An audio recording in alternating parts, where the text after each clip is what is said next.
నమస్కారం ETV news కు స్వాగతం ముఖ్యాంశాలు రాజధాని ప్రాంతంలో భూ కొనుగోళ్లపై అట్టుడికిన ఆంధ్రప్రదేశ్ అసెంబ్లీ అధికార ప్రతిపక్షాల మధ్య తీవ్ర వాగ్యుద్ధం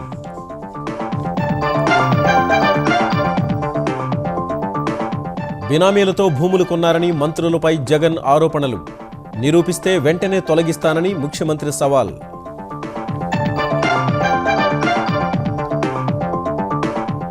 భూ కొనుగోళ్లపై సీబీఐ విచారణకు వైకాపా పట్టు 48 మంది సభ్యుల సస్పెన్షన్ జగన్పై మంత్రుల ఎదురుదాడి తెలంగాణలో తిరుగులేని తెరాస వరంగల్ ఖమ్మం కార్పొరేషన్ ఎన్నికల్లో జయభేరి అచ్చంపేట నగర పంచాయతీలో క్లీన్ స్వీప్ గులాబీ గూటికి మరో 2 తెలుగుదేశం ఎమ్మెల్యేలు తెరాస శాసనసభాపక్షంలో కలపాలని స్పీకర్కు మాగంటి అరికపూడి లేఖ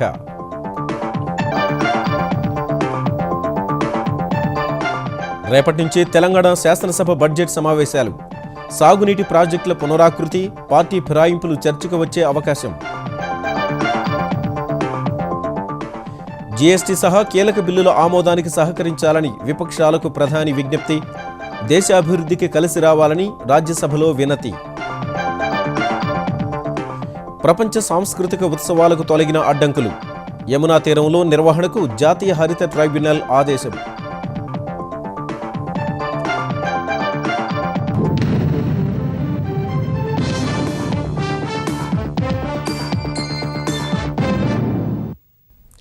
అమరావతి ప్రాంతంలో భూముల కొనుగోళ్ల అంశంపై ఆంధ్రప్రదేశ్ అసెంబ్లీ దద్దరిల్లింది గవర్నర్ ప్రసంగంపై ధన్యవాదాలు తెలిపే తీర్మానంపై చర్చలో ఈ అంశాన్ని విపక్ష నేత జగన్ ప్రస్తావించగా అధికార విపక్ష సభ్యుల మధ్య వాగ్యుద్ధం జరిగింది రాజధాని ప్రాంతంలో అధికార పార్టీ నేతలు బినామీలతో భారీ స్థాయిలో ముందే భూములు కొనుగోలు చేయించి తర్వాత రాజధాని ప్రకటించారంటూ ఆరోపించిన జగన్ ఈ వ్యవహారంపై సీబీఐ విచారణ జరిపించాలని డిమాండ్ చేశారు ఈ దశలో మంత్రులు పుల్లారావు నారాయణపై చేసిన ఆరోపణల్ని సభలో నిరూపిస్తే తక్షణమే వారిని తొలగిస్తారని ముఖ్యమంత్రి చంద్రబాబు పదే పదే సవాల్ విసిరినా జగన్ స్వీకరించలేదు రాజధాని పెట్టాలనుకునే ప్రాంతంలో నీ బినామీలు రైతుల దగ్గర నుంచి తక్కువ రేట్లకు కొనడం ధర్మమేనా అని అడుగుతా ఉన్నా నీ బినామీలు అందరూ భూములు కొని సెటిల్ అయిపోయిన తర్వాత వారి భూములను మాత్రం అక్విజేషను పూలింగ్ లేక తేకుండా పక్కన ఉన్న భూములను పూలింగ్ లేక తీసుకొని రావడం ధర్మమేనా అని అడుగుతా ఉన్నా రాజధాని ప్రకటించే లోపల అక్కడ భూముల కొనుగోలు జరిగింది అధ్యక్ష 604 మంది రైతుల పేరిట 515 ఎకరాలు మాత్రమే కొనుగోలు జరిగింది అధ్యక్ష దేవినేని ఉమామహేశ్వరరావు 86 ఎకరాలు కొన్నాడని రాశారు ఒక్క ఎకరం కొన్నాడు చూపించండి ప్రతిపాటి పుల్లారావు 196 కొన్నాడని రాశారు నారాయణ 3000 ఎకరాలు అని రాశారు మీకు దమ్ము ధైర్యం ఉంటే ఒక్క ఎకరం కొన్నాడు చూపించండి ఈ విష ప్రచారానికి ఇవాళ వేలాది మంది రైతులు ఇప్పుడు రోడ్లు ఎక్కారండి అక్కడ ఉద్యమం చేస్తా ఉన్నారు పుల్లారావు గారికి కూడా బెనామీల పేరుతో భూములు ఉన్నాయి కాబట్టి కాస్త ఆ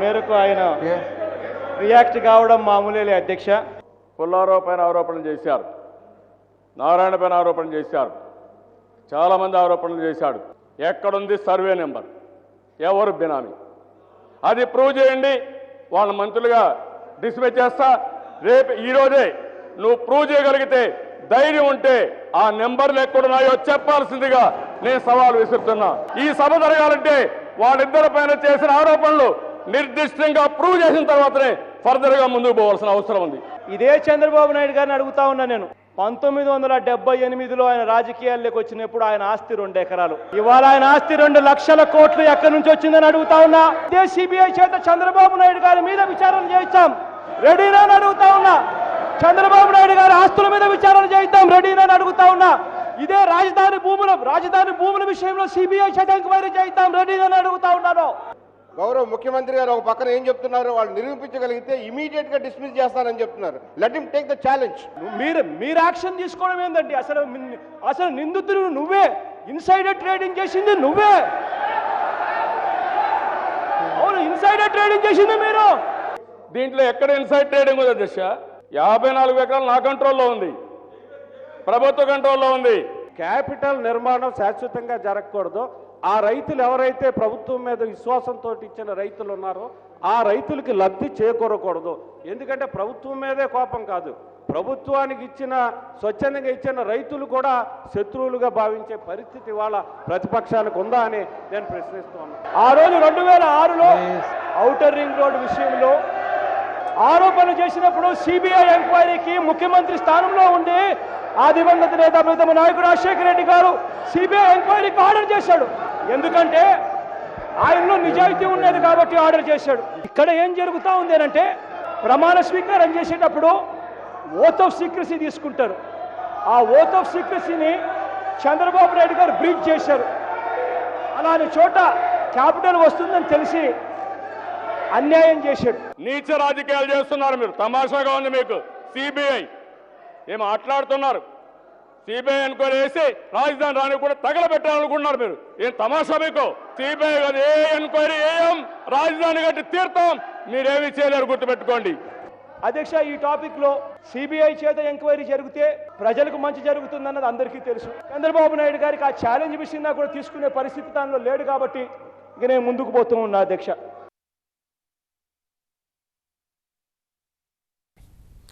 అనంతరం గవర్నర్ ప్రసంగానికి ధన్యవాదాలు తెలిపే చర్చను కొనసాగించేందుకు విపక్ష నేత జగన్ ప్రయత్నించగా చర్చ పక్కదోవ పట్టినందున రూల్ 321 కింద చర్చను ముగించాలని అధికార పక్షం కోరింది.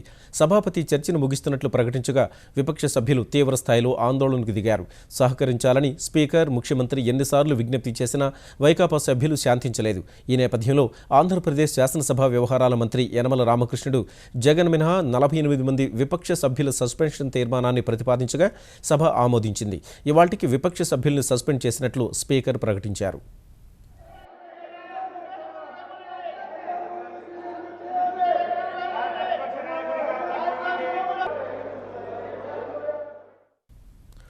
అంతకుముందు విభజన సందర్భంగా కేంద్రం ఇచ్చిన హామీలు అమలు చేయించుకునే విషయంలో తెలుగుదేశం సర్కార్ విఫలమైందని జగన్ ఆరోపించారు.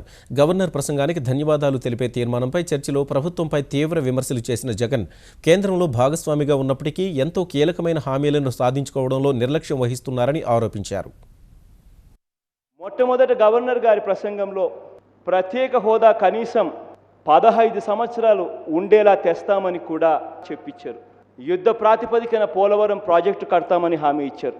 2 ఏళ్ళు అయిపోయిన తర్వాత ఇవాళ చంద్రబాబు నాయుడు గారు పోలవరం ప్రాజెక్టులో ఫేజ్ 1 పూర్తి చేస్తామని చెప్పి ఇవాళ కొత్తగా చెప్తున్నారు.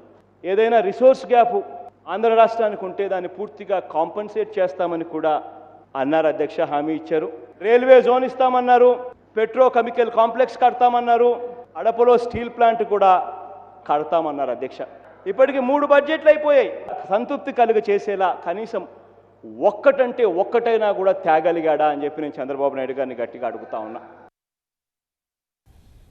కేంద్ర హామీల అమల్లో జగన్ విమర్శల్ని ముఖ్యమంత్రి చంద్రబాబు తిప్పికొట్టారు. హామీల అమలుకు శక్తివంచన లేకుండా ప్రయత్నిస్తూనే ఉన్నామని వైకాపా సభ్యుల్ని సస్పెండ్ చేసిన తర్వాత స్పష్టం చేశారు. రేపే ఢిల్లీ వెళ్లి మరోసారి హామీల అమలు కోసం కేంద్రానికి విజ్ఞప్తి చేయనున్నట్లు తెలిపారు. గవర్నర్ ప్రసంగం ద్వారా ఆంధ్రప్రదేశ్ అభివృద్ధికి దశ దిశ నిర్దేశించామన్న చంద్రబాబు ఈ అంశాన్ని ప్రజల్లోకి తీసుకువెళ్లాలని సభ్యుల్ని కోరారు. అనంతరం గవర్నర్ ప్రసంగానికి ధన్యవాదాలు చెప్పే తీర్మానాన్ని ఆమోదించిన శాసనసభ రేపటికి వాయిదా పడింది. ఆ రైల్వే జోన్లో కూడా చాలాసార్లు రిక్వెస్ట్ చేశాం, కన్సిడర్ చేస్తామని చెప్పారు. స్పెషల్ కేటగిరీ స్టేటస్ ఆ విషయం కూడా మనం పదే పదే కేంద్రానికి విజ్ఞప్తి చేశాం. పోలవరం కూడా పూర్తిగా నెగ్లెక్ట్ చేసే సమస్య లేదు. ఈరోజు కేంద్ర ప్రభుత్వం నిధులు ఇంకా రాకపోయినా బడ్జెట్లో 100 కోట్లు పెట్టినాం, ఇస్తారని ఆశతో ఇప్పటికీ 1600-1700 కోట్లు మనం ఖర్చు పెట్టాం. నేను ఢిల్లీలో ఎందుకు మాట్లాడలేకపోతున్నానంటే ఏదో ఇక్కడ తెలంగాణలో కేసుని కూడా మాట్లాడే పరిస్థితికి వచ్చారు అధ్యక్ష. నేను ఏ తప్పు చేయనప్పుడు ఎవరికి భయపడవలసిన అవసరం లేదు. ఫండ్స్ కానీ బైఫర్కేషన్ యాక్ట్లో పెట్టినట్టు కానీ మనకు పూర్తిగా సహకరిస్తే మన రాష్ట్రంలో మనం అభివృద్ధి కావడమే కాకుండా తద్వారా కేంద్రానికి సహకరించే పరిస్థితి వస్తుంది. అది చేయాల్సిందిగా ఈ హౌస్ ద్వారా మరొకసారి కేంద్ర ప్రభుత్వాన్ని కూడా రిక్వెస్ట్ చేస్తూ ప్రతి ఒక్క దానికి వక్రీకరించి మాట్లాడుతున్నారు అధ్యక్ష. పట్టసీమ వస్తే భరించలేకపోతున్నారు. రాబోయే సంవత్సరం రాయలసీమకు నీళ్లు వస్తే కడకు వీళ్ళ ప్రాంతానికి నీళ్ళు వచ్చినా, వీళ్ళ పొలాలకు నీళ్ళు వచ్చినా, వీళ్ళ గ్రామస్తులు పేదవాళ్ళు బాగుపడినా చూసి ఓర్వలేని మనస్తత్వం ఎక్కడదో నాకైతే అర్థం కావడం లేదు. జూన్ తర్వాత నెక్స్ట్ అసెంబ్లీ అమరావతిలో ఉంటుంది, రాజధానిలో ఉంటుంది. హైదరాబాద్ మహానగరపాలక సంస్థ ఎన్నికల్లో చారిత్రక విజయాన్ని అందుకున్న తెరాస వరంగల్, ఖమ్మం కార్పొరేషన్లలో అదే జోరు కొనసాగించింది. వరంగల్ మహానగరపాలక సంస్థ, ఖమ్మం కార్పొరేషన్ సహా అచ్చంపేట నగర పంచాయతీ ఎన్నికల్లో భారీ మెజారిటీతో జైభేరి మోగించింది. వరంగల్లో 44, ఖమ్మంలో 34 డివిజన్లు గెలిచిన గులాబీ దళం అచ్చంపేటలో మొత్తం 20 వార్డుల్ని తన ఖాతాలో వేసుకుని తిరుగులేని విజయాన్ని నమోదు చేసింది. ఈ విజయంపై హర్షం వ్యక్తం చేసిన ముఖ్యమంత్రి కేసీఆర్ తాము చేపట్టిన అభివృద్ధి, సంక్షేమ పథకాలను ప్రజలు మరోసారి దీవించినట్టే భావిస్తున్నామని వ్యాఖ్యానించారు.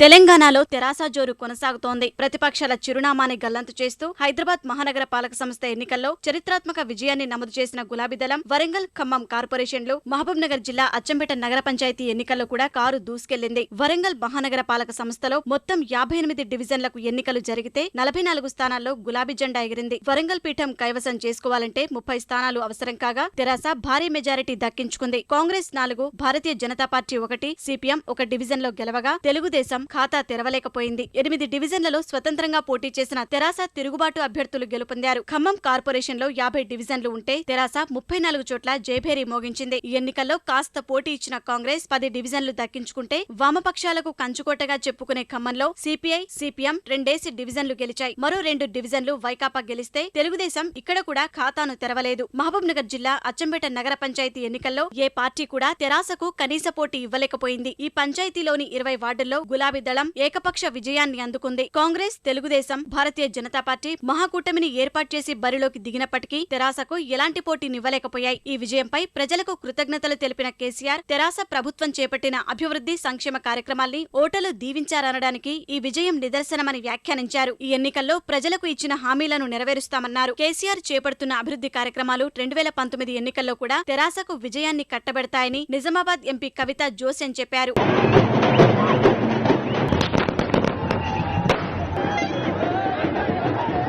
ఖమ్మమైనా, వరంగల్ అయినా, అచ్చంపేట అయినా అన్ని చోట్ల కూడా భారీ మెజార్టీతోని ప్రజలు కేసీఆర్ గారి నాయకత్వాన్ని ఆమోదించినట్టుగా ఈ రిజల్ట్స్ ద్వారా తెలుస్తూ ఉంది. తెలంగాణ ప్రజలందరికీ కూడా మరొకసారి ధన్యవాదాలు తెలియజేస్తూ మీ యొక్క నమ్మకాన్ని నిలబెట్టుకుంటామని చెప్తా ఉన్నాం. సో ఇదే రిజల్ట్ 2019లో కూడా రిపీట్ అవుతుందనే విశ్వాసం నాకున్నది. ఈ విజయాలతో హైదరాబాద్ తెలంగాణ భవన్ సహా వరంగల్, ఖమ్మం, అచ్చంపేట ఇతర జిల్లాల్లో తెరాస శ్రేణులు సంబరాలు చేసుకున్నాయి. ఈ ఎన్నికల్లో గెలిచిన వారితో భారీ ర్యాలీలు నిర్వహించారు. బాణాసంచా కాలుస్తూ మిఠాయిలు పంచుకున్నారు. దేశ అభివృద్ధి కోసం జీఎస్టీ సహా కీలక బిల్లుల ఆమోదానికి సహకరించాలని ప్రధాని నరేంద్ర మోదీ విపక్షాలకు విజ్ఞప్తి చేశారు. నెహ్రూ చెప్పినట్లు పార్లమెంటు ఉభయ సభలు సమన్వయంతో పనిచేయాలని రాష్ట్రపతి ప్రసంగానికి ధన్యవాదాలు తెలిపే తీర్మానంపై రాజ్యసభలో చర్చకు ఇచ్చిన సమాధానంలో పేర్కొన్నారు. దేశంలో వ్యవస్థ ప్రక్షాళనకు తీసుకుంటున్న చర్యలు, ప్రజాహితం కోసం చేపడుతున్న పథకాలను వివరించిన ప్రధాని కాంగ్రెస్పై విమర్శలు కొనసాగించారు.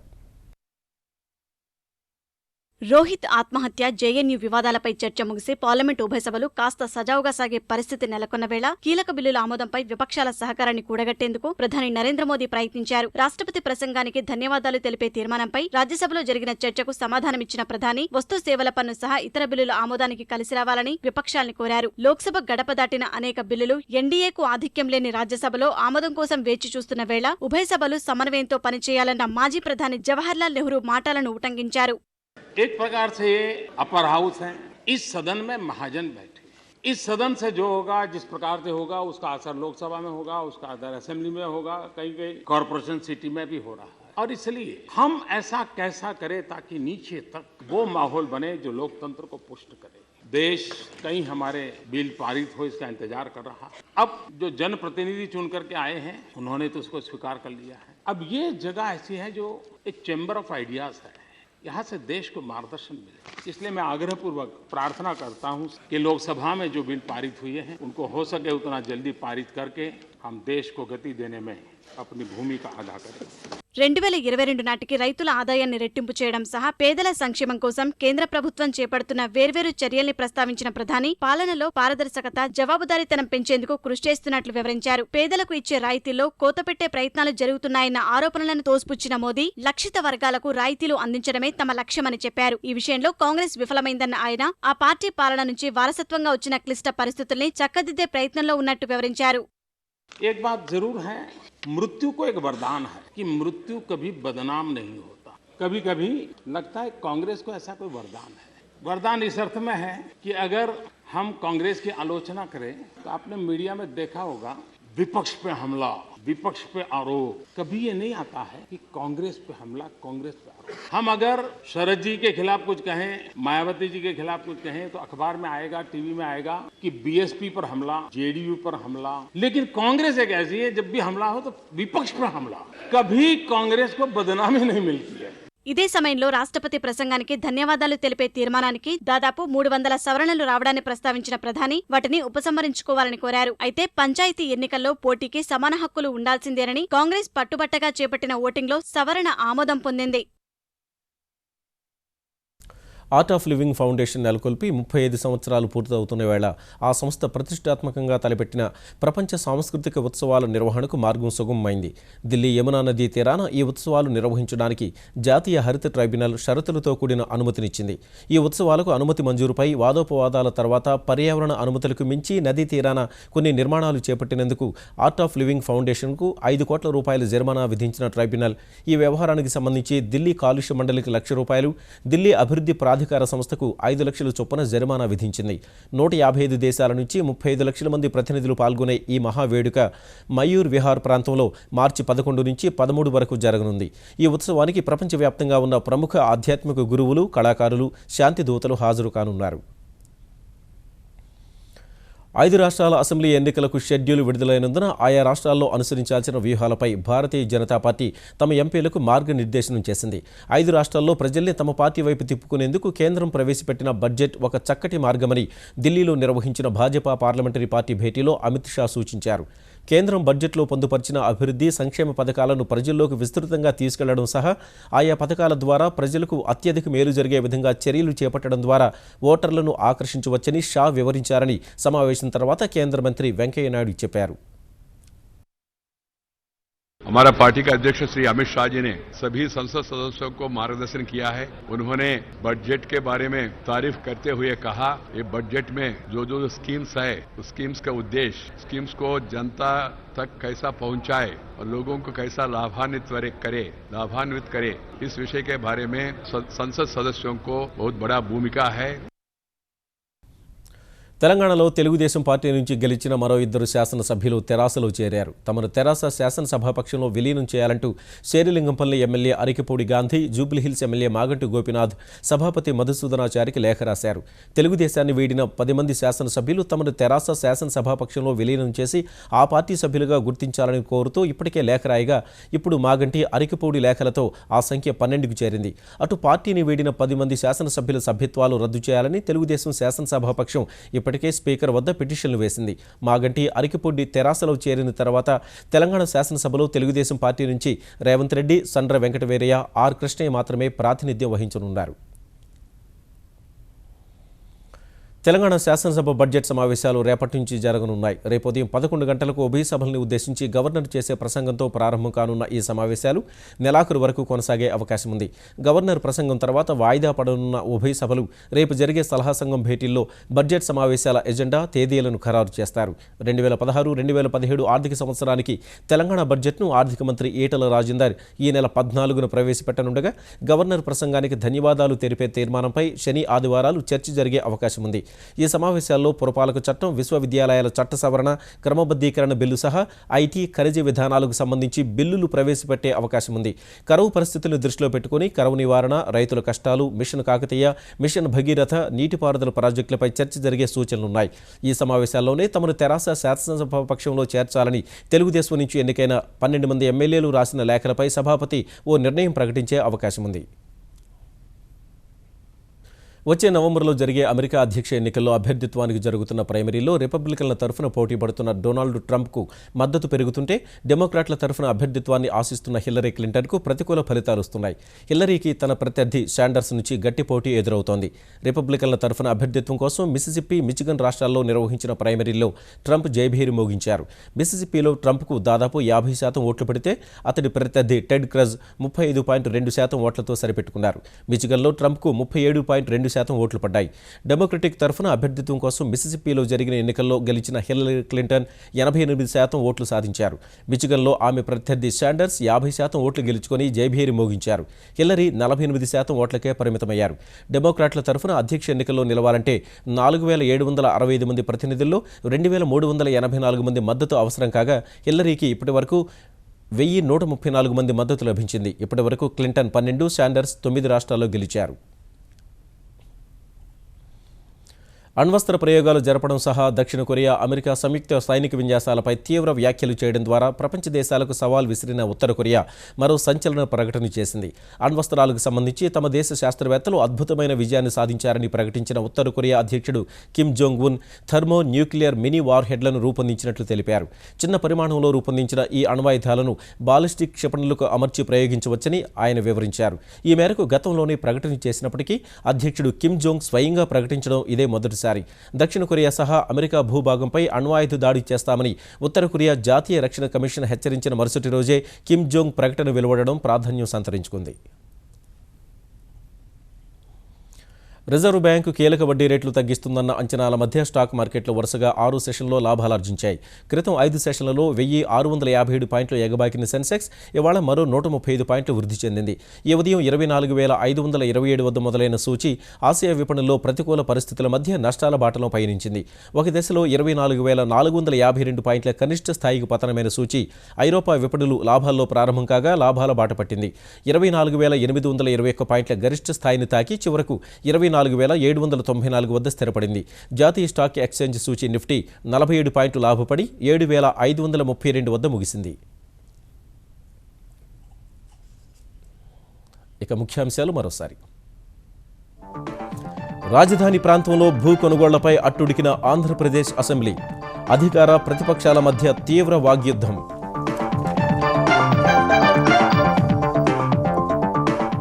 బినామీలతో భూములు కొన్నారని మంత్రులపై జగన్ ఆరోపణలు. నిరూపిస్తే వెంటనే తొలగిస్తానని ముఖ్యమంత్రి సవాల్.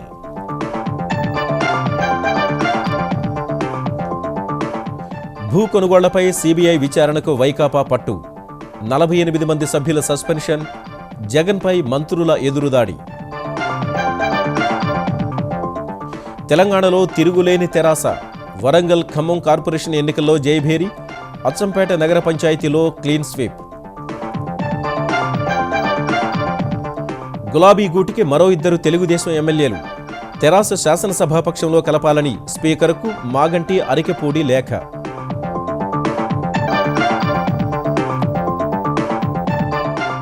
రేపటి నుంచి తెలంగాణ శాసనసభ బడ్జెట్ సమావేశాలు. సాగునీటి ప్రాజెక్టుల పునరాకృతి, పార్టీ ఫిరాయింపులు చర్చకు వచ్చే అవకాశం. జీఎస్టీ సహా కీలక బిల్లుల ఆమోదానికి సహకరించాలని విపక్షాలకు ప్రధాని విజ్ఞప్తి. దేశాభివృద్ధికి కలిసి రావాలని రాజ్యసభలో వినతి. ప్రపంచ సాంస్కృతిక ఉత్సవాలకు తొలగిన అడ్డంకులు. యమునా తీరంలో నిర్వహణకు జాతీయ హరిత ట్రైబ్యునల్ ఆమోదం.